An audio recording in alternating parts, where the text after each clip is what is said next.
পারি নাই, ভালো মানুষ হতে পারি নাই, নামাজও পড়তে পারি নাই, কিছুই করতে পারি নাই। হঠাৎ মৃত্যু আমাদেরকে গ্রাস করলো, মৃত্যু আমাদেরকে ধরে ফেললো, আমরা মরে গেলাম, কিছুই সংশোধন হতে পারি নাই। আল্লাহ বলেন, ফামা তানফাউহুম শাফাআতুশ শাফিঈন। এই চার অপরাধ যাদের থাকবে, অনেক আল্লাহওয়ালা মানুষ মিলেও যদি তাদের জন্য সুপারিশ করে, তাদের সুপারিশ তাদের জন্য কোনো কাজে আসবে না। জুড়ে বলুন নাউজুবিল্লাহ। আয়াতগুলির অনুবাদ বললাম, মোটামুটি একটা ধারণা হয়েছে তো আয়াতগুলি সম্পর্কে? হয়েছে কিনা? মোটামুটি একটা ধারণা হয়েছে আয়াতগুলি সম্পর্কে। আমি এই এতগুলি আয়াতের প্রথম ৩-৪টা শব্দের আলোচনা করব। প্রথম শব্দটা হলো কুল্লু নাফসিম বিমা কাসাবাত রাহিনা। একটা শব্দ হলো নফস, আর একটা শব্দ হলো রাহিনা, আর একটা শব্দ হলো ইল্লা আসহাবাল ইয়ামিন। এই তিনটা শব্দের কিছু ব্যাখ্যা আমি দেব। প্রথম শব্দটা হলো নফস। নফস কাকে বলে বুঝেন না? আমরা নফস বলতে কেউ আত্মা, নফস বলতে নিজের প্রবৃত্তি, এই অর্থে বুঝি। হ্যাঁ, কিছুটা মিল আছে এই কথার সাথে। তবে কোরআনে করিমের ভাষায় নফসকে 3 ভাগে ভাগ করা হয়েছে। নফসের 3টা রূপ আছে, কিছু কথা মনে রাখবেন। কয়টা রূপ আছে? নফসের 3টা রূপ আছে, 3টা ধরন আছে, তিন ধরন। একটা নফসের নাম হলো নফসে মুতমাইন্না। নফসে মুতমাইন্না শান্ত আত্মা, ভালো আত্মা, নেকবখ্ত আত্মা, আল্লাহর প্রিয় আত্মা, এটার নাম হলো নফসে মুতমাইন্না। কি নাম? বলুন নামটা কি নফসের? নফসে মুতমাইন্না। নফসে মুতমাইন্না। নফসে মুতমাইন্নার পরিচয় হলো অনেক লম্বা, আমি শর্ট করে পরিচয় দেই। নফসে মুতমাইন্না হলো যে আল্লাহর যত আদেশ নিষেধ আছে এগুলি করতে তার ইতমিনান হয়, শান্তির সঙ্গে কাজগুলি করে, শান্তির সঙ্গে ঈমানের কাজ করে, শান্তির সঙ্গে জিকিরের কাজ করে, শান্তিতে নামাজ পড়ে, শান্তিতে তিলাওয়াত করে, শান্তিতে রোজা রাখে, শান্তিতে যাকাত দেয়। যত আল্লাহর আদেশ আছে সবগুলি শান্তি ইতমিনানের সঙ্গে পালন করে। আল্লাহ নিষিদ্ধ কাজের মধ্যে সে যায়ই না কোনোদিন। এই নফসটার নাম হলো নফসে মুতমাইন্না। কোন বান্দা যদি তার নফসটাকে এমন রেখে, নফসে মুতমাইন্না রেখে যদি দুনিয়ার থেকে যাওয়ার সুযোগ হয়, এই বান্দার যখন মৌতের সময় হবে, আল্লাহ রাব্বুল আলামিন ডাক দিয়া বলবেন, ইয়া আইয়াতুহান নাফসুল মুতমাইন্না ইরজিই ইলা রাব্বিকি রাদিয়াতাম মারদিয়্যাহ ফাদখুলি ফি ইবাদি ওয়াদখুলি জান্নাতি। মৃত্যুর সময় যখন হয়, আজরাইল তার দলবল নিয়ে যখন হাজির হয় জানটা কবজ করার জন্য, 2 প্রকারের ফেরেশতা আসে। আজরাইলের সাথে 2 প্রকারের ফেরেশতা আসে। নফসটা যদি মুতমাইন্না হয়, নেক বান্দা হয়, সে কিন্তু দেখতে পারে। শেষ সময় একবারে দেখে যে এই যে আসছে আমাকে নেওয়ার জন্য, এই যে আসছে, বুঝে ফেলেছে। তখন ওই ফেরেশতাগুলি ওই মৃত্যু পথযাত্রী ব্যক্তিটাকে ডাক দিয়া বলে, কোরআনে আল্লাহ বলেন, ইয়া আইয়াতুহান নাফসুল মুতমাইন্না ইরজিই ইলা রাব্বিকি রাদিয়াতাম মারদিয়্যাহ ফাদখুলি ফি ইবাদি ওয়াদখুলি জান্নাতি। মৌতের আগে ডাকটা ফেরেশতায় দিয়া বলে, ও শান্ত আত্মা, আল্লাহর প্রিয় আত্মা, ইরজিই ফিরে যাও, ইলা রব্বিকে তোমার রবের কাছে যাও, যে রবের কাছ থেকে তোমাকে পাঠানো হয়েছিল সেই রবের কাছে তুমি যাও, আমরা তোমাকে নেওয়ার জন্য এসেছি। রাদিয়াতাম মারদিয়্যা, অত্যন্ত খুশির সঙ্গে রবের কাছে যাও, আর রব তোমার প্রতি অত্যন্ত খুশি। জুড়ে বলুন সুবহানাল্লাহ। কি বলেন? লোকটা মারা যাইতেছে, এমন অবস্থায় যদি তারা ডাক দে, ওই পরকালের ফেরেশতারা যখন দেখবে, যাও তুমি খুব ভালো মানুষ, তুমি যাও তোমার রবের কাছে খুশিতে যাও, আর তোমার রবও তোমার প্রতি খুশি আছে, যাও। তখন তো মনটা ভরে যাবে, তখন মনটা চাইবে যত তাড়াতাড়ি যাইতে পারি তত তাড়াতাড়ি তো আমার লাভ। কথা ঠিক না ঠিক? এই জন্য আজরাইলের জোর করে জান বের করার দরকার হবে না, এই জন্য তার কষ্টও হবে না, সে নিজেই তো বের হওয়ার জন্য পাগল। তাকে আরো বলা হবে ফাদখুলি ফি ইবাদি ওয়াদখুলি জান্নাতি। আল্লাহ বলবেন আমার বান্দারা যারা ইল্লিনে আছে, সপ্তম আকাশের উপরে ইল্লিনে যে সমস্ত নেককার বান্দারা আছে অপেক্ষা করতেছে, তুমি আমার সেই বান্দাদের সঙ্গে মিলিত হয়ে তুমি জান্নাতে চলে যাও। তখন ওই বান্দাটা পাগল হয়ে যাবে। একটা পাখি পিঞ্জিরার ভিতরে থাকার পরে যদি পিঞ্জিরার মুখটা খুলে দেওয়া হয়, যে তাড়াতাড়ি দ্রুত উড়াল দিয়ে যেমন পাখিটা বের হয়ে যায়, আপনার ভিতরের পাখিটাও দ্রুত উড়াল দিয়ে বের হয়ে চলে যাবে। কষ্ট দেওয়ার কোনো প্রয়োজন হবে না, সে তো যাওয়ার জন্যই রেডি। এই নফসটার নাম হলো নফসে, মনে আসেনি কথা? মনে নাই, মনোযোগ কম। কি নাম? মুতমাইন্না, নফসে মুতমাইন্না। কোরআনের শব্দ কিছু মনে রাখবেন। আরেকটা নফস হলো, যে নফসটার নাম হলো নফসে লাওয়ামা। আল্লাহ কোরআনে বলেছেন লা উকসিমু বিন নফসিল লাওয়ামা লা উকসিমু বিয়াউমিল কিয়ামাহ ওয়া লা উকসিমু বিন নফসিল লাওয়ামা। নফসে লাওয়ামা হলো, নফসে লাওয়ামার কসম খেয়ে আল্লাহ বলতেছেন পরের শব্দগুলি। নফসে লাওয়ামা, লাওয়ামাতুন শব্দের অর্থ হলো তিরস্কারকারী। যে কোনো অপরাধ করলে তারপরে তিরস্কার করে, এটাকে বলা হয় কি? লাওয়ামা। এই নফসের পরিচয়টা হলো সে নামাজও পড়ে, জিনাও করে, নামাজও পড়ে মিথ্যা কথাও বলে, নামাজও পড়ে ঘুষ খায়, নামাজও পড়ে সুদ খায়, নামাজও পড়ে মিথ্যা কথাও বলে, নামাজও পড়ে অন্যের সমস্ত দুষ্টুটি খুঁজে খুঁজে বের করে বলে বলে বের হয়। কিন্তু আগের মুতমাইন্না কিন্তু এরকম ছিল না, সে খালি ভালো কাজই করত। আর সে লাওয়ামা যে সবগুলি করে। যখন সেই লোকটা নামাজ পড়ে ভালো লাগে তার কাছে, আবার যখন নামাজ ছেড়ে দেয় তখন খারাপ লাগে, মনে মনে তিরস্কার করে নামাজটা ছাড়লে কেন? সত্য কথাও বলে মিথ্যা কথাও বলে, যখন মিথ্যা কথাটা বলে একটু পরে আবার নিজেকে তিরস্কার করে মিথ্যা কথাটা কেন বললে? ভালো কাজও করে খারাপ কাজও করে। যখন খারাপ কাজ করে জিনা করে ফেলে, ওই নামাজি মানুষটা যখন জিনা করে ফেলে তখন তার মনের ভিতরে অনুশোচনা হয়, সে নিজেকে তিরস্কার করে যে এই কাজটা কেন করলে, আর করব না জীবনে, আল্লাহ করব না। এভাবেই তার জীবন চলছে। নামাজও পড়ে সুদও খায়, এরকম মানুষ আমাদের সমাজে আছে না নাই? আপনাদের সমাজেও আছে। নামাজও পড়ে অন্যের সম্পদ আত্মসাৎ করে, অন্যের জমিন জোর করে দখল করে। সে জানে না যে যত নামাজ পড়ি, লক্ষ লক্ষ রাকাত নামাজ যদি পড়ি আর অন্যের সম্পদ যদি আত্মসাৎ করি, এই হুকুকুল ইবাদের কারণে নামাজে কাজ হবে না, বরং যা ইবাদত করব সব ওই হুকুকুল ইবাদ পরিশোধ করার জন্য দিয়ে দিতে হবে। এরকম মানুষ আছে না নাই? অনেক মানুষ নেককার মানুষ, নেককার মানুষ নফসে লাওয়ামার। অনেক মানুষ এমন হবে অনেক অনেক সওয়াব নিয়ে পরকালে যাবে। একদিন রাসূল জিজ্ঞেস করলেন, ও সাহাবারা, মিসকিন চিনো তোমরা? কারে মিসকিন কয়? সাহাবারা বললেন, আল্লাহু ওয়া রাসূলুহু আ'লাম। মিসকিন তো যার কিচ্ছু নাই সেই তো মিসকিন।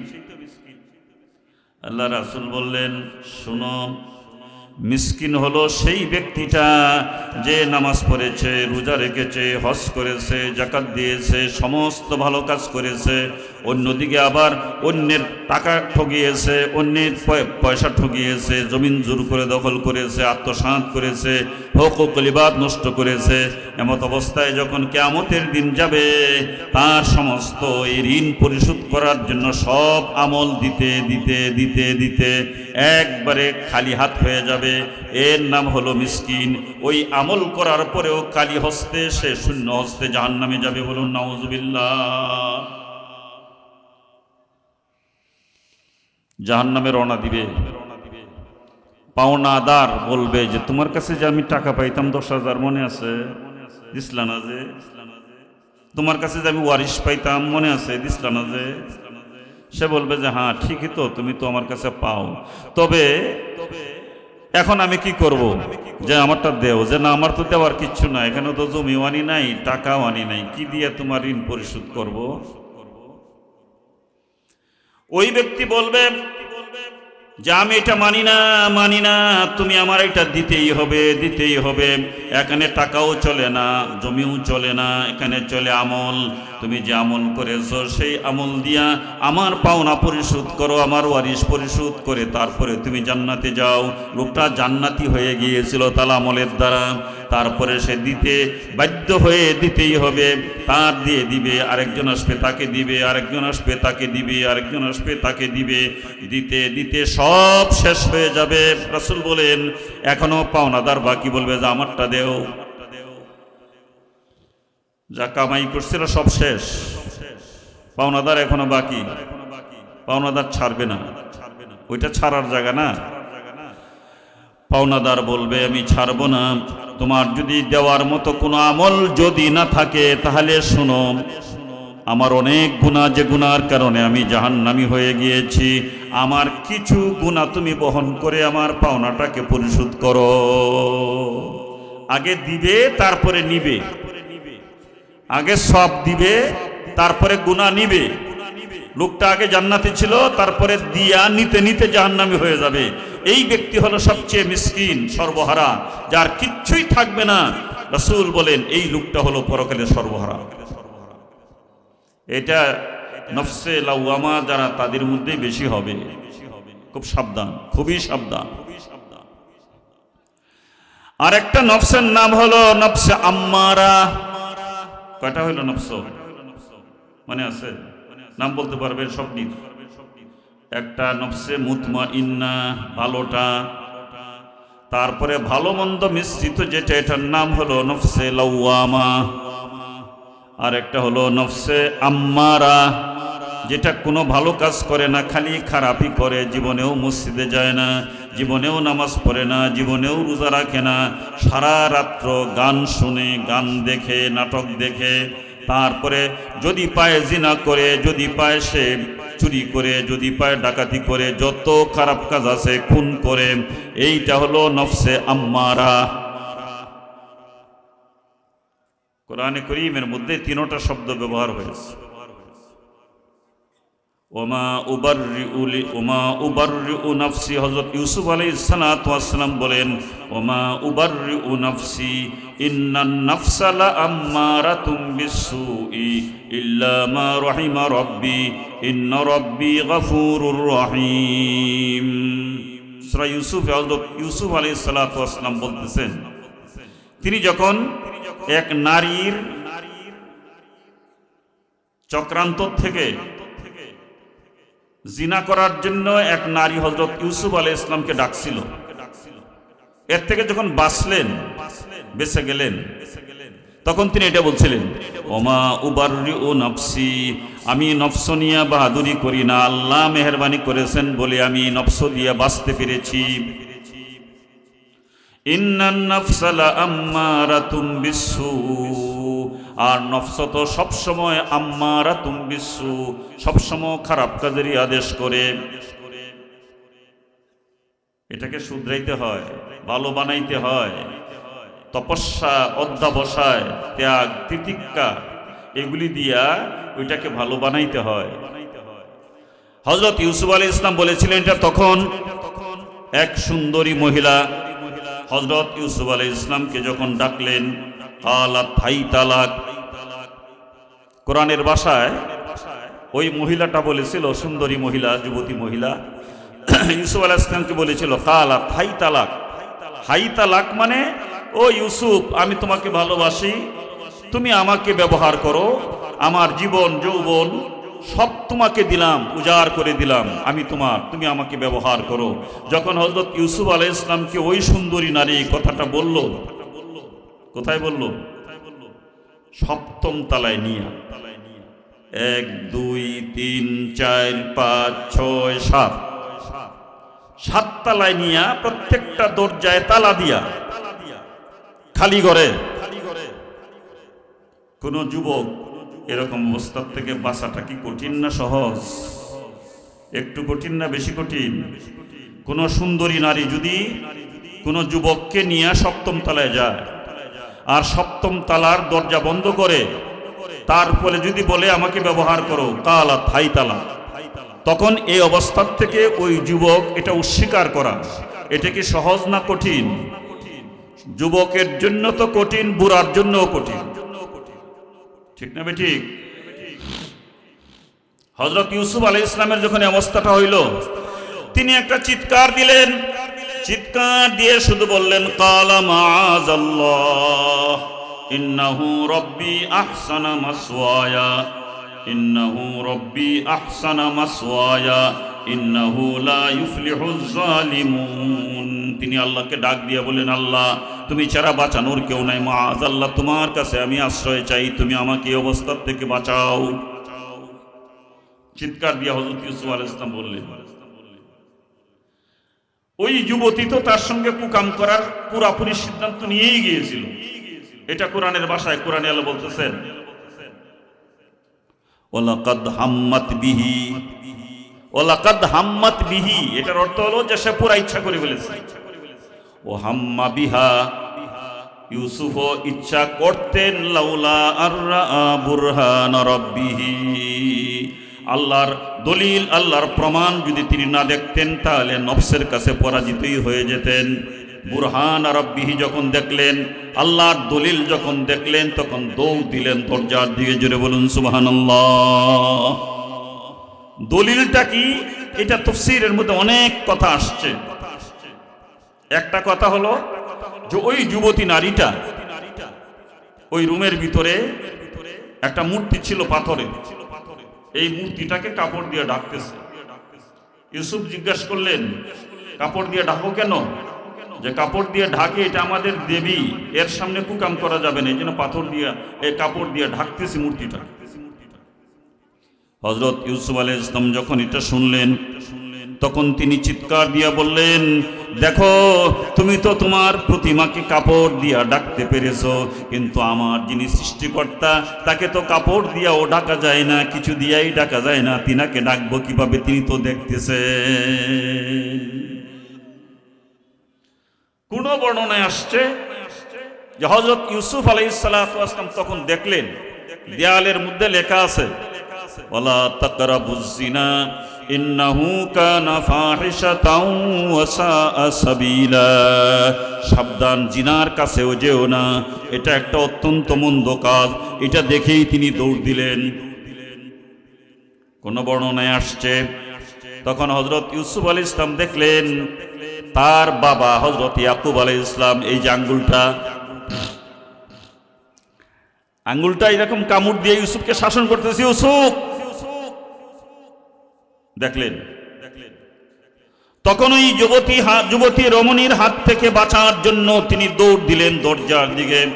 প্রাণের ভাষায় ফাস্তাবাকাল বাবা ওয়া কাদ্দাত কামিসাহু মিন দুবুরিন, قدت قميصه من دبر وألف يا سيدها لدى الباب। যখন দৌড় দিলেন ইউসুফ, দৌড় দিলেন দরজার দিকে। দরজা তো তালা মারা, কিন্তু আল্লাহর এমন মেহেরবানি হইল যে দৌড় দিতেছেন আর তালা খুলতেছেন, দৌড় দিতেছেন আর তালা খুলতেছেন, খুলতে খুলতে সাতটা খুলে গিয়েছে। এক দৌড়ে একবার নিচের তলায় এসে হাজির। জোরে বলুন সুবহানাল্লাহ। কিন্তু ওই যুবতী মহিলা, সেও নাসুরবান্দা, সে ছাড়বে না। হযরত ইউসুফ যখন দৌড় দিলেন, তখন ওই মহিলা ইউসুফ আলাইহিস সালামের জামার পিছনে এমন ভাবে ধরলেন, ছাড়েনি না। এমত অবস্থায় ইউসুফ তো দৌড়তেছেন, এক অবস্থায় জামা চিরে গেল, চিরা জামা ওই মহিলার হাতে রয়ে গেল, বাকিটা নিয়ে তিনি দৌড় দিয়ে বের হয়ে গেলেন। দৌড় দিয়ে তো নিচে গেলেন, ইউসুফ দৌড়াচ্ছেন আর দৌড়ছেন আর মহিলা দৌড়াচ্ছে। ও আলফায়া সাইয়্যিদাহা লাদাল বাব, দুইজনই গিয়া দেখে ওই মহিলার যে স্বামী বাদশা, শুধু যুবতী না, এক বাদশার স্ত্রী, ওই স্বামী দরজার মধ্যে দাঁড়িয়ে রয়েছে, দেখে লাইছে, সব ঘটনা দেখেছে, দৌড়াইতেছে, সব দেখে লাইছে। এখন তো হতভম্ব হয়ে গেছে জুলেখা, ওই মহিলা, যে কি হইল এটা, সে তো এখন আসার কথা না, কিভাবে আসে গেল, তো সব দিকে লাইছে। তখন একটা সুন্দর কথা বানায় ফেলল ওই মহিলা। কি বানাইল? আল্লাহ কোরআনে বলতেছেন, قالت ما جزاء من أراد بأهلك سوءا إلا أن يسجن أو عذاب أليم। মহিলা বলতেছে, দেখলে তো আমার ঘরে লালিত পালিত হয়ে ওই যুবকটা আমার সঙ্গে কুকাম করার জন্য চেয়েছিল, আমি তাকে দৌড়াই আনলাম। ঘটনা কি এটা? আসলে ঘটনা কি এটা না উল্টাটা? কিন্তু সে তো বলতেছে এখন, মা জাযাউ মান আরাদা বিআহলিকা সুআ, আপনার স্ত্রীর সঙ্গে যে খারাপ কাজ করার জন্য ইচ্ছা করেছিল তার কি শাস্তি হতে পারে? আইয়ুসজানা, তাকে কারাগারে নিক্ষেপ করতে হবে, আও আযাবুন আলিম, অথবা আরো শক্ত শাস্তি তাকে দিতে হবে। কাজটা সে কি করবে?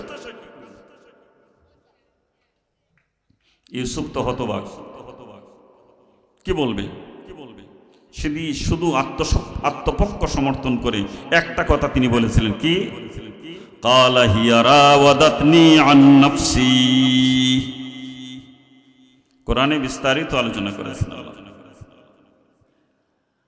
তিনি শুধু বলেছিলেন হিয়া রাওয়াদাতনি, যে সেই আমাকে ফুসলাচ্ছিল তার সঙ্গে কুকাম করার জন্য, আমি এতটুকুই জানি, এর বেশি আমি জানি না। তিনি মূল কথাটা বলে দিলেন।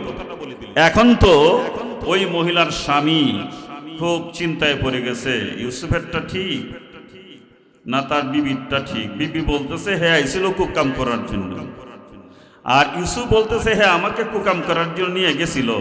সত্য তো ইউসুফেরটাই, কিন্তু এখন স্বামী তো আর কোনোটাই জানে না, হ্যাঁ কোনটা বিশ্বাস করবে? সাক্ষী তো নাই। আল্লাহ রাব্বুল আলামিন এমন ব্যবস্থা করে দিলেন, কারণ ছিলেন কাছেই ছোট্ট একটা বাচ্চা, 7 দিনের বাচ্চা, দোলনায় ঝুলতেছে 7 দিনের বাচ্চা।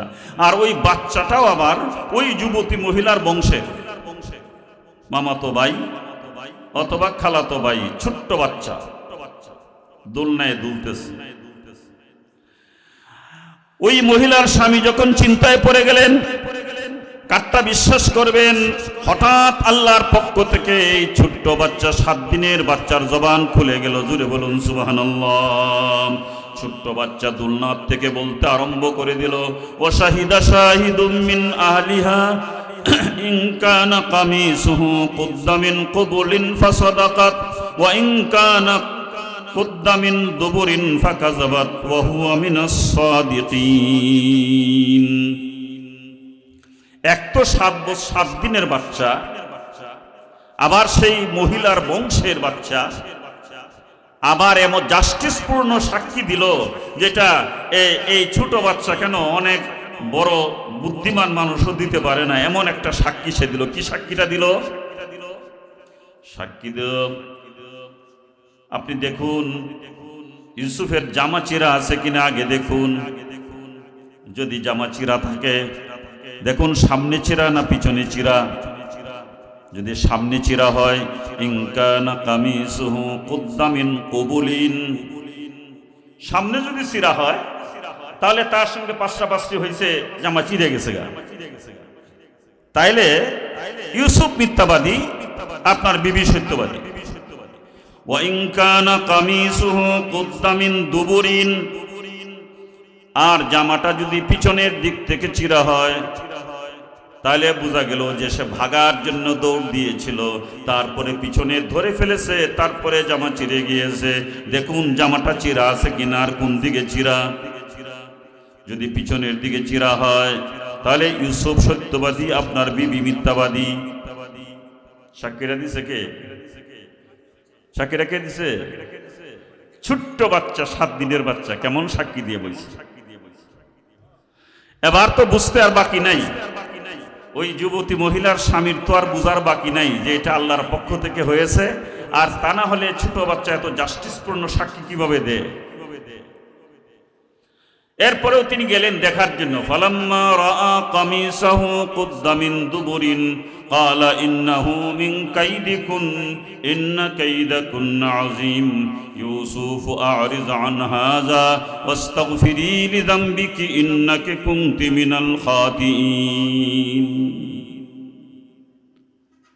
গিয়া দেখে জামা তো সামনে ছিঁড়া না পিছনে ছিঁড়া। এখন তো আর বুঝার বাকি নাই যে দুষ্টাকা, বলুন দুষ্টাকা ওই মহিলার। ওই সাক্ষী অনুযায়ী দুষ্টা হলো কার? মহিলার।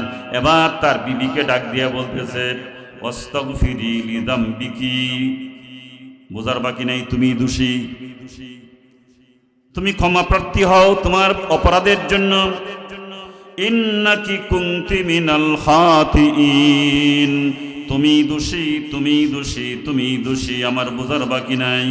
এবার ইউসুফ তো হতভম্ব, না জানি আমাকে কি বলে, আমার যেন কি হয়। ইউসুফকে ডাক দিয়া কাছে এনে বলতেছে ইউসুফ আ'রিদ আন হাযা, ইউসুফ তুমি এই ব্যাপারে আর চিন্তা করো না, তুমি এটার থেকে এড়িয়ে যাও, তোমার কোনো অসুবিধা নাই। ওয়াস্তাগফিরি লিযামবিকি ইন্নাকি কুনতি মিনাল খাতিঈন। যাই হোক, আমি অনেক দূরে চলে গেছি। ইউসুফ আলাইহিস সালামের কিচ্ছা সারা রাত শুনলেও তো শেষ হইতো না, না শেষ হইব? শুনবেন?